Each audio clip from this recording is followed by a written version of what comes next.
երկկողմ հարաբերություններ, տարածաշրջանային զարգացումներ, խաղաղության գործընթաց։ Այս հարցերն ազգային ժողովի նախագահ Ալեն Սիմոնյանը քննարկել է Էստոնիայի արտգործնախարարի հետ։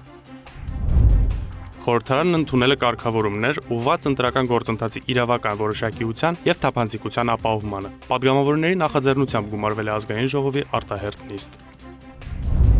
Նման այցերը լուրջ խթան են երկկողմ կապերի ակտիվացման տեսանկյունից։ Ազգային ժողովը հյուրընկալել է Ավստրիայի ազգային խորհրդի Ավստրիա-Հայաստան-Վրաստան խորհրդարանական բարեկամական խմբի պատվիրակությանը։ Շաբաթվա ընթացքում նիստեր են գումարել մշտական հանձնաժողովները, քննարկվել են նոր օրենսդրական նախաձեռնություններ, օրենքների լրամշակումներ։ Ամփոփվել է առողջության համընդհանուր ապահովագրության համակարգի ներդրման 100 օրը, աշխատանքային քննարկում ազգային ժողովում։ Հայր մեծ, որ երկինս ես Սուրբ Եղեցի անունքով։ Ազգային ժողովի այգում տեղի ունեցել Կոզեռնի հանգստարանին ընջեցյալների եւ հոկտեմբերի 27-ի ոճրագործության զոհերի հիշատակին նվիրված հոգեհանգստի կարգ։ Ազգային ժողովի նախագահ Ալեն Սիմոնյանը, խորհրդարանի փոխնախագահներ Ռուբեն Ռուբինյանն ու Հակոբ Արշակյանը, քաղաքացիական պայմանագիր խմբակցության ղեկավար Հայկ Կոնջորյանը, ազգային ժողովի աշխատակազմի ղեկավար գլխավոր քարտուղար Դավիթ Առաքելյանն ու աշխատակազմի ներկայացուցիչներ ծաղիկներ են խոնարհել ազգային ժողովի այգում տեղադրված հուշակոթողի մոտ։ Երկկողմ ու միջխորհրդարանական կապերին առնչվող հարցեր ու Հայաստան-Եվրամիություն հարաբերություններին ու ժողովրդավարական բարեփոխումներին վերաբերող թեմաներ են քննարկել ազգային ժողովի նախագահ Ալեն Սիմոնյանն ու Էստոնիայի արտաքին գործերի նախարար Մարգուս Ցահքնան։ Մտքեր են փոխանակվել նաև տարածաշրջանային զարգացումների շուրջ, հատուկ անդրադարձ կատարելով Հայաստանի եւ Ադրբեջանի միջև հաստատված խաղաղության գործընթացին ու Թրամփի ուղի հանուն միջազգային խաղաղության եւ բարգավաճման նախագծին։ Ազգային ժողովի նախագահ Ալեն Սիմոնյանը հեռախոսազրույց է ունեցել Ռուսաստանի Դաշնության Դաշնային ժողովի Դաշնության խորհրդի նախագահ Վալենտինա Մատվիենկոյի հետ։ Քննարկվել են միջխորհրդարանական կապերին եւ երկկողմ օրակարգին վերաբերող հարցեր։ Ալեն Սիմոնյանը շնորհավորել է ռուս գործընկերոջը ծննդյան տարեդարձի առթիվ։ Շաբաթվա սկզբին պատգամավորների նախաձեռնությամբ ազգային ժողովը գումարեց արտահերթ նիստ օրակարգում 4 նախագիծ հրատապ քննարկելու անհրաժեշտությամբ։ Մինչ օրակարգային հարցերին անցնելը խորհրդարանի նախագահը տեղեկացրեց, որ կենտրոնական ընտրական հանձնաժողովը ներկայացրել է ազգային ժողովի պատգամավոր ընտրված եւ լիազորությունները վաղաժամկետ դադարած պատգամավորի մանդատը հաջորդ տեխնացուին տրամադրելու մասին համապատասխան արձանագրությունը, ըստ որի մանդատը տրվում է քաղաքացիական պայմանագիր կուսակցության ընտրական ցուցակի առաջին մասին հերթական հաջորդ տեխնացու Լուսինե Աքմակչյանին։ Ազգային ժողովի կազմը համալրած պատգամավոր Լուսինե Աքմակչյանը երդվեց։ Հանուն համազգային նպատակների իրականացման եւ հայրենիքի հզորացման ու բարգավաճման երդվում եմ բարեխղճորեն կատարել ժողովրդի առջև ունեցած պարտավորություններս, պահպանել Հայաստանի Հանրապետության սահմանադրությունը եւ օրենքները, նպաստել Հայաստանի Հանրապետության ինքնիշխանության եւ շահերի պահպանմանը, անել ամեն ինչ քաղաքացիական, համերաշխության, ազգային ու համամարտկային արժեքների պահպանման համար։ Օրակարգային առաջին նախագիծը վերաբերում է Հայաստանի Հանրապետության ընտրական օրենսգիրք սահմանադրական օրենքում լրացումներ եւ փոփոխություններ կատարելուն։ Նախագծի ընդունումը պայմանավորված է ընտրական գործընթացներում գործնականում առաջացած խնդիրների հաղթահարումն ապահովելու, ինչպես նաեւ դրանց նկատմամբ արդյունավետ վերահսկողություն իրականացնելու եւ ընտրական գործընթացի պատշաճ կազմակերպման եւ անցկացման անհրաժեշտությամբ։ 2021 թվականի մայիսի 7-ին օրենսդրական փոփոխություններով սահմանվեց, որ ազգային ժողովի եւ համամասնական ընտրակարգով անցկացվող համայնքի ավականու ընտրությունների դեպքում սահմանված նմուշի քվեաթերթիկն անվավեր է, եթե ներառում է որևէ գրառում կամ նշում կամ ծրարում քվեաթերթիկից բացի առկա է այլ իր։ 24 թվականի դեկտեմբերի 5-ի ՀՕ 505 օրենքով կատարված փոփոխություններով քվեաթերթիկ անվավեր ճանաչելու հիմքերից հանվեց քվեաթերթիկից բացի ծրարում այլ իր առկա լինելու վերաբերյալ դրույթը, որը գործնականում կարող է բերել ընտրողի գաղտնի քվեարկության իրավունքի խախտմանը։ Օրինակ կարող է առաջանալ իրավիճակ, երբ ընտրակաշարք ստացողից կարող են պահանջել իրեն բացահայտող որևէ թղթի կտոր դնել ծրարի մեջ,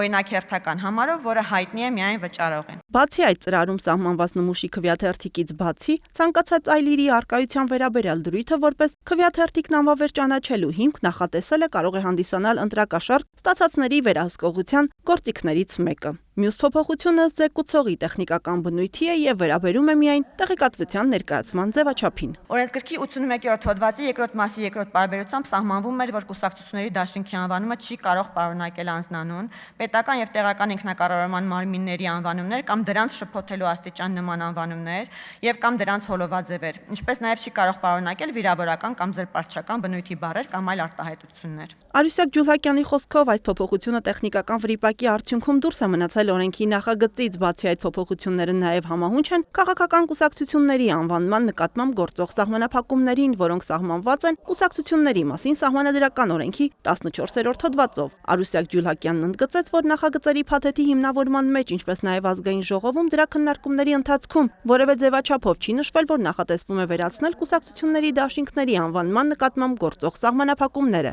Ընդհակառակը քննարկումների ամբողջ տրամաբանությունից ակնհայտ է, որ նպատակը բացառապես տեխնիկական բնույթի դրույթի վերացումն է։ Ընդդիմադիր падգամավորների համար փոփոխությունը ոչ թե տեխնիկական էր, այլ առանցքային։ Որևէ մեկի համար էլ գաղտնիք չէ, թե այս ընտրական օրենսգրքի փոփոխության նպատակը ինչ է։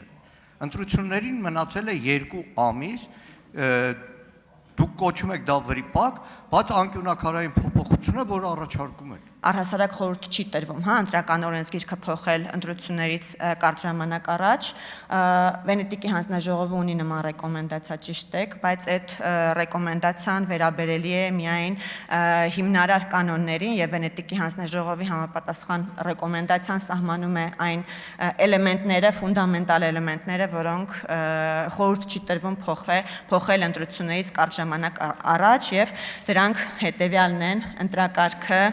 ընտրական հանձնաժողովներին անդամակցության հարցը եւ երրորդը ընտրատարածքների ավելի ճիշտ փոփոխությունները։ Այս 3 նշված կետերից եւ որևէ մեկին մեր կողմից կատարվող տեխնիկական բնույթի վրիպակի շտկումը վերաբերելի չէ։ Օրենքի նախագիծը քննարկվեց նաեւ երկրորդ ընթերցմամբ եւ ընդունվեց։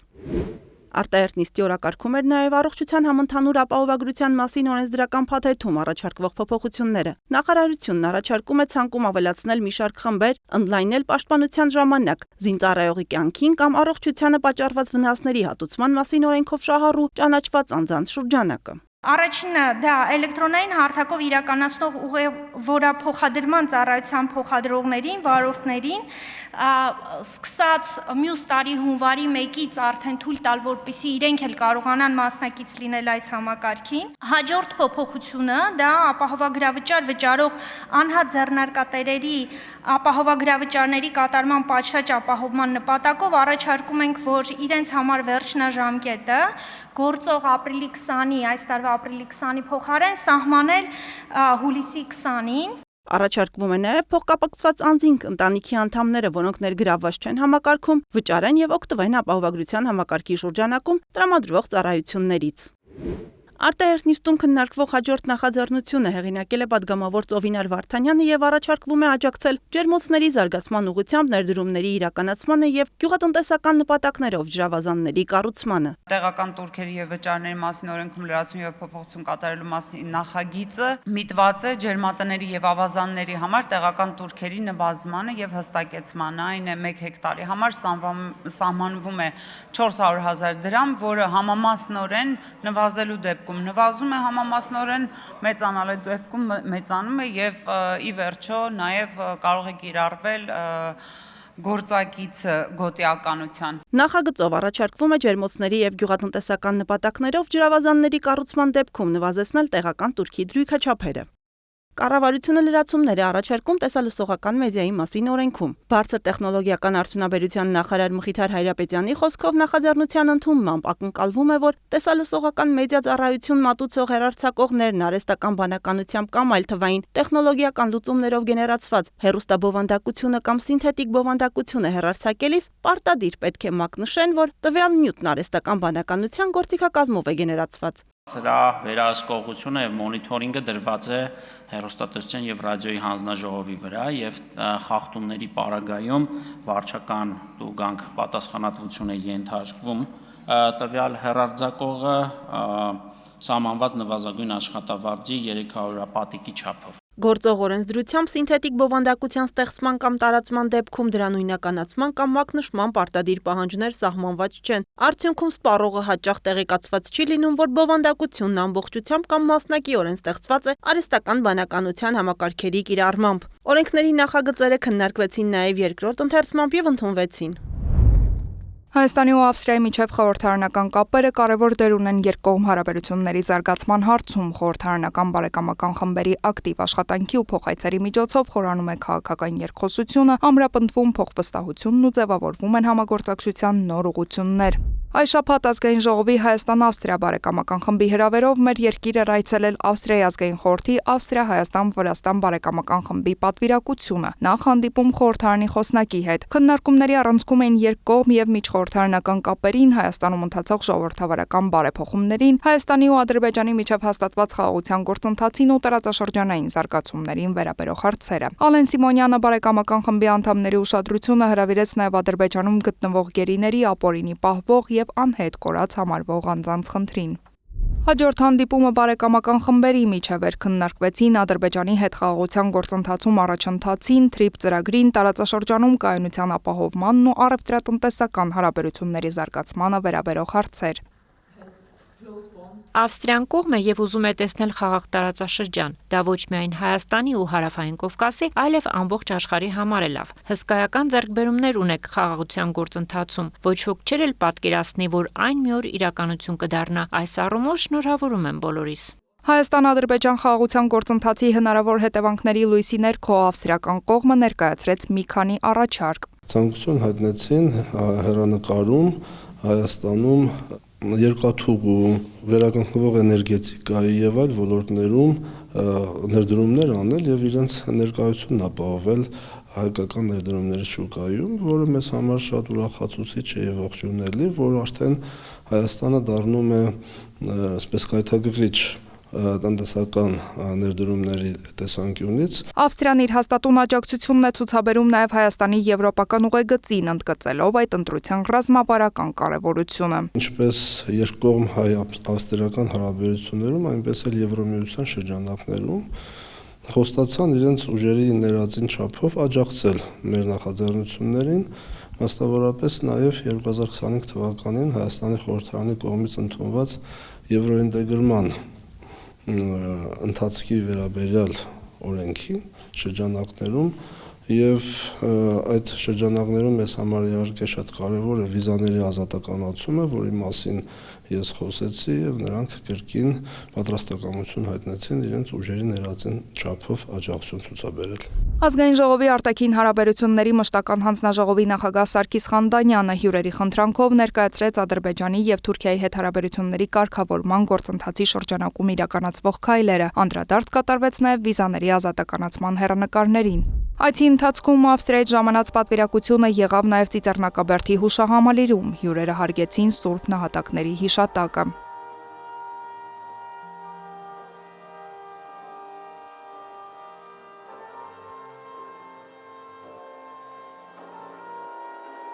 Ավստրիա-Հայաստան-Վրաստան բարեկամական խմբի անդամները եղան նաև Ցեղասպանության թանգարան ինստիտուտում, գրառում կատարեցին պատվավոր հյուրերի հուշամատյանում։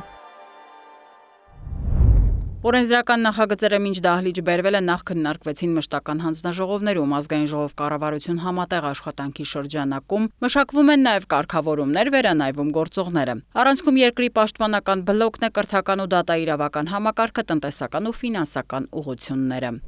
Նախագծերի քննարկմանը զուգահեռ ֆինանսավարկային եւ բյուջետային հարցերի մշտական հանձնաժողովում Կենտրոնական բանկի նախագահի պաշտոնի համար քաղաքացիական պայմանագիր խմբակցությունն առաջադրեց Մարտին Գալստյանի թեկնածությունը։ Երկրի գլխավոր դրամատունը Գալստյանը ղեկավարել է 6 տարի, այդ ընթացքում եղել են տարբեր ճգնաժամեր, որոնք հաղթահարվել են դրամավարկային քաղաքականության արդյունքում։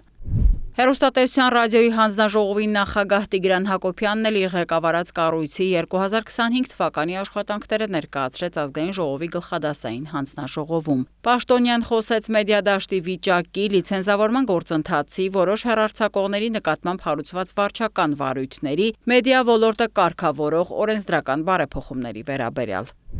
Տնտեսության զարգացմանն ուղղված նախագծերն էլ ազգային ժողով կառավարություն համատեղ քննարկմամբ ստացան նոր կարգավորումներ տնտեսական հարցերի մշտական հանձնաժողովում։ Առանցքայիններից էին հարկային եւ քրեական օրենսգրքերում սահմանված փոփոխությունները։ Օրենսդրական փաթեթը վաղուց սպասված էր տնտեսվարողների կողմից, նախնական քննարկումներ աշխատանքային ձևաչափով եղել են մի քանի փուլով։ Քննարկումներ են ունեցել ազգային ժողովում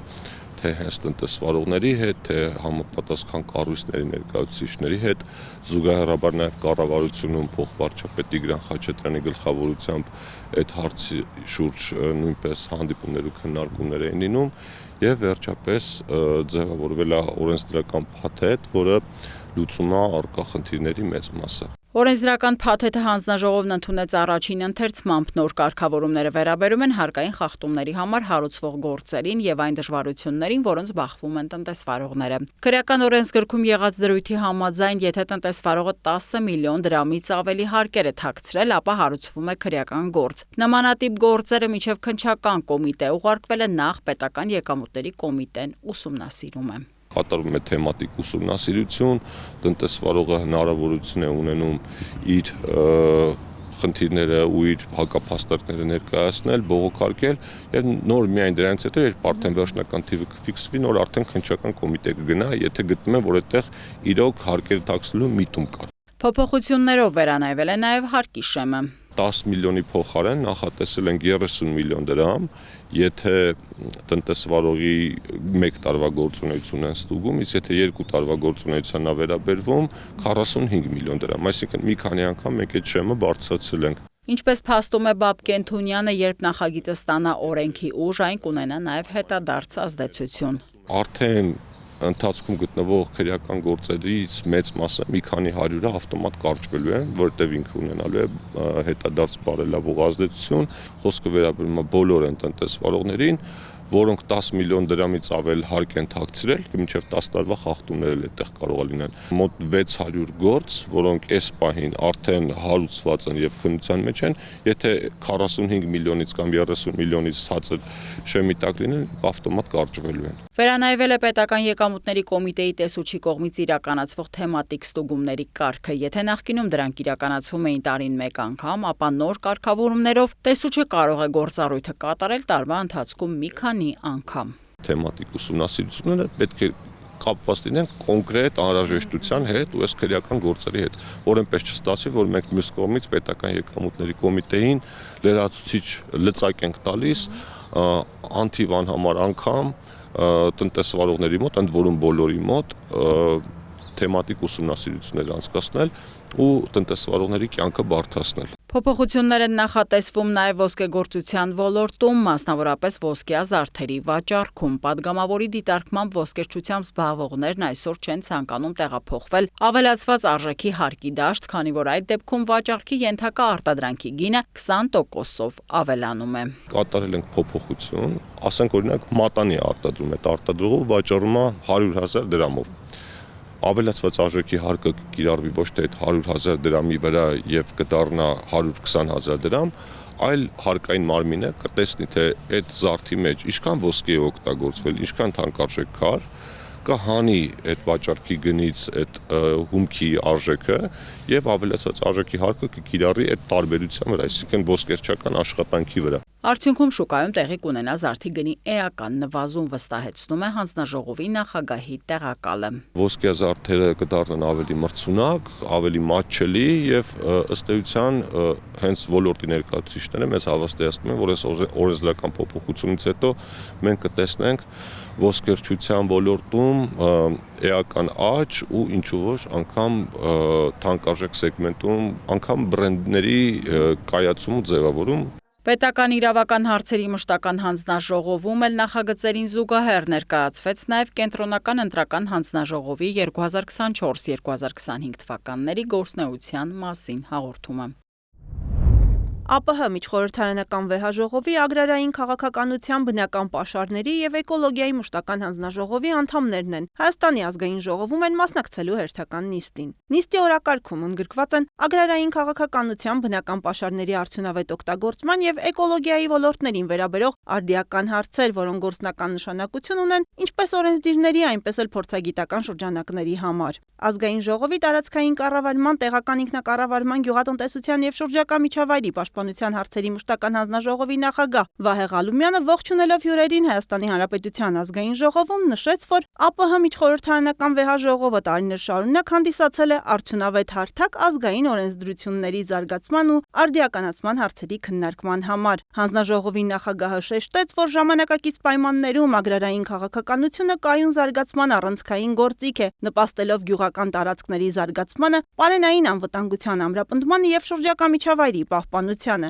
Նրա խոսքով նշված ուղղությունները Հայաստանի Հանրապետությունում դիտարկվում են որպես առաջնահերթություն։ Վահե Ղալումյանը մասնակիցներին մաղթեց կառուցողական աշխատանք եւ արդյունավետ քննարկումներ ընդգծելով հայկական կողմի պատրաստակամությունը համագործակցության շարունակման հարցում։ Հանձնաժողովի նիստում քննարկվեցին եւ ընդունվեցին ոլորտին վերաբերող մի շարք մոդելային օրենքների նախագծեր։ Մասնակիցներն ու փորձագետները ներկայացրեցին իրենց դիտարկումներն ու առաջարկները։ ԱՊՀ միջխորհրդարանական վեհաժողովի agrarային քաղաքականության, բնական պաշարների եւ էկոլոգիայի մշտական հանձնաժողովի անդամներին ընդունեց նաեւ ազգային ժողովի նախագահի տեղակալ Ռուբեն Ռուբինյանը։ Ազգային ժողովի փոխնախագահը բարձր գնահատեց ԱՊՀ միջխորհրդարանական վեհաժողովի շրջանակում մասնակից պետությունների փոխգործակցությունը։ Քննարկվեցին հետագա համագործակցության հեռանկարները։ 2026 թվականի հունվարի 1-ը երկրի առողջապահության համար եղավ գլոբալ բարեփոխումների սկիզբ, ներդրվեց առողջության համընդհանուր ապահովագրության համակարգը։ Առողջապահական փաթեթը կրում է կանխարգելիչ բնույթ հիվանդությունների վաղ հայտնաբերման մի շարք ծրագրերով ու ներառում բուժման ընդգրկուն ծառայություններ։ Պետությունն արեց հնարավորը մատուցվող բուժծառայությունների ֆինանսական բեռը հնարավորինս թեթևացնելու տեսանկյունից ապահովագրական փաթեթի ընդհանուր արժեքը տարվա կտրվածքով 129,600 դրամ է։ Առողջության համընդհանուր ապահովագրության շահառուների թիվն այս պահին հասնում է 1,700,000-ի։ Ազգային ժողովի առողջապահության հարցերի մշտական հանձնաժողովի նախաձեռնությամբ տեղի ունեցավ աշխատանքային քննարկում։ Խորհրդարանականներից բացի ներկա է պատասխանատու գերատեսչության նախարարը։ Քննարկման սեղանին կարևոր հարցի պատասխանն է համակարգի ներդրումից հետո ինչ ունենք 100 օր անց։ 100 օր անց ունենք 100,000-ավոր քաղաքացիներ, ովքեր հաջողությամբ օգտվել են բժշկական ծառայություններից եւ ըստ էության արդեն իսկ համակարգը սահուն հանգիստ գործընթացի շրջափուլ է մտել։ Մենք ունենք քաղաքացիներ, ովքեր արդեն իսկ 4-5 միլիոն դրամի բժշկական ծառայություններ են ստացել։ Անահիտ Ավանեսյանը երկրի համար համակարգի ներդնումը համարում է պատմական ձեռքբերում։ Մինչև հունվարի 1-ը արդեն իսկ փոխգործելիության եւ մեր նախապատրաստական աշխատանքների շնորհիվ ձևավորվեց առողջության համընդհանուր ապահովագրության շահառուների ռեգիստրը եւ պետական այլ կառույցներում արկա տեղեկատվությունները համադրելու միջոցով մենք կարողացանք ավտոմատ կերպով ձևավորել ապահովագրված անձանց ուրեմն շտեմարանը։ Առաջին համակարգչային տոմոգրաֆիան, որ ապահովագրության շրջանակներում իրականացրել ենք, եղել է հունվարի 1-ին, առաջին վիրահատությունը, դիմացունոտային վիրահատությունը եւս եղել է հունվարի 1-ին, առաջին կատարված ստենտավորումը եղել է հունվարի 5-ին եւ առաջին անգամ կատարակտի վիրահատությունը եղել է հունվարի 9-ին։ Նախարարը ներկայացրեց նաև վիճակագրություն համակարգի շրջանում մատուցվող բուժծառայությունների վերաբերյալ։ Վիրահատությունների թիվը կազմել է 68,000, ամբուլատոր, ուրեմն ձևաչափով հետազոտությունների թիվը 1,386,000, դեղերի դուրս գրման թիվը 458,000։ Քաղաքացիների շրջանում գոհունակությունը եթե չասեմ 100% է, բացարձակ մեծամասնություն է, որովհետև քաղաքացիները օգտվում են տարատեսակ բժշկական ծառայություններից եւ հետազոտությունների հնարավորություններից եւ դեղորայքային ապահովման ներդրված մեխանիզմներից։ Ապահովագրական փաթեթում ներառված է 2400 ծառայություն, դեղերի 600-ից ավելի ցանկ։ Նախարարի դիտարկմամբ առաջիկա տարվա համար ծավալը կպահպանվի, շեշտակի փոփոխություններ չեն նախատեսվում։ Իրականացված վիրահատությունների շարքում մեծ թիվ են կազմում սիրտանոթային ստենտավորումները, սրտային պաթոլոգիաներով վիրահատական միջամտություններն ու կատարակտի վիրահատությունները։ Շատ քաղաքացիներ տարիներով տարապել են կուրությունից եւ ըստ էության նրանք այս վիրահատության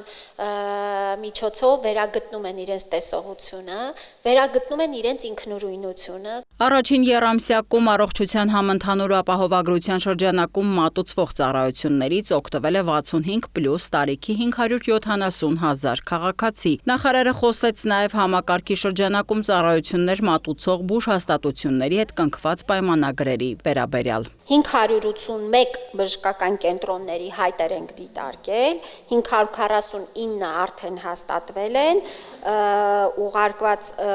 ուղարկվել են ուղղման 18 հայտեր, մերժվել են 14-ը։ Այս պահին ունենք 53 անկախ լաբորատորիաների հետ կնքված պայմանագրեր։ Ինչպես արդեն հայտնի է, առողջության համընդհանուր ապահովագրության համակարգը ներդրվեց փուլային տարբերակով։ Գրավչությունը քաղաքացիների շրջանում բավական մեծ է, նշում է նախարարն ու հավելում։ Հենց այդ պատճառով էլ մենք վերջերս փոփոխություն իրականացրեցինք եւ 2027 թվականից արդեն տաքսի վարորդները եւ փոխկապակցված անձինք եւս կկարողանան ներառվել առողջության համընդհանուր ապահովագրության մեջ։ 28 թվականին մեր վերջին խումբը կմիանա գյուղացիական տնտեսությունները։ Առաջնահերթությունները հնդածս փոփոխվում են անընդհատ եւ շատ կարեւոր հանգամանքը նա է թե մենք այս բանը ինչ առաջնահերթություն ունենք, այլ այդ առաջնահերթությունը բաց չթողելու մեջ է, որ մենք այդ առաջնահերթությունները լինենք բավարար ուշադիր եւ կարգավորելով, ընդլայնելով առաջ գնանք։ Մինչև 2029 թվականը համակարգում կընդգրկվեն հանրապետության բոլոր խմբերի քաղաքացիները։ Եվրոպական ինտեգրման հարցերի մշտական հանձնաժողովի նախագահ Արման Եղոյանը եւ հանձնաժողովի անդամ Տաթևիկ Գասպարյանը հյուրընկալել են Գերմանիայի կաթոլիկ եկեղեցու Ռենովաբիս հիմնադրամի տնօրեն Թոմաս Շվարցի, աշխատակիցների եւ գերմանացի լրագրողների։ Հյուրերը հետաքրքրվել են տարածաշրջանային զարգացումներով Հայաստան-Եվրամիություն համագործակցության ընդլայնմամբ մեր երկրում խորհրդարանական ընտրությունների նախաշեմին տեղի ունեցող գործընթացներով։ Արման Եղոյանը խոսել է Հայաստանում կրոնական ազատության իրավունքի ապահովման, ազգային եւ կրոնական փոքրամասնությունների իրավունքներին առնչվող թեմաներից։ Պատգամավորը տեղեկացրել է, որ մեր երկրում վերջիններիս իրավունքները պաշտպանված են, իսկ սահմանադրությունը երաշխավորում է խորհրդարանում ազգային փոքրամասնությունների պարտադիր ներկայացվածությունը։